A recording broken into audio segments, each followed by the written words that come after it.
আমরা যারা wifi internet ব্যবহার করি অনেক সময় দেখা যায় একটি রাউটার থেকে অনেকগুলো ডিভাইস যখন একসাথে রান করা হয় তখন কিন্তু ইন্টারনেটের গতি স্লো কাজ করে, সকল ফোনেই স্লো কাজ করে। কিন্তু আপনার ফোনে আপনি দুইটি সেটিং যদি অন করে রাখতে পারেন তাহলে আপনার ফোন ঠিকই ফাস্ট কাজ করবে, অন্য ফোন স্লোই থাকবে। চলেন প্র্যাকটিক্যালি দেখিয়ে দিচ্ছি। ভিডিওটি অনেক দরকারি একটি ভিডিও, অবশ্যই শেয়ার করে অন্যকে দেখার সুযোগ করে দেবেন। তার জন্য ফোনের সেটিং অপশন ওপেন করবেন, তারপর অ্যাবাউট ফোন এটার উপর ট্যাপ দিবেন।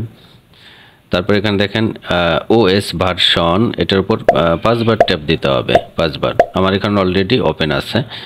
অন্য কোনো ফোন হলে কিন্তু আপনার এখানে লেখা থাকবে বিল্ড নম্বর, সেটার উপর 7বার ট্যাপ দিবেন, তাহলে আপনার ডেভেলপার অপশনটি চালু হয়ে যাবে। তারপরে এখানে আর কাজ নেই, এখন ব্যাগে যাবেন। তারপর এখানে দেখেন এডিশনাল সেটিং, এটাকে ওপেন করবেন। তারপর নিচে যাবেন, এখানে দেখেন ডেভেলপার অপশন, এটাকে ওপেন করবেন।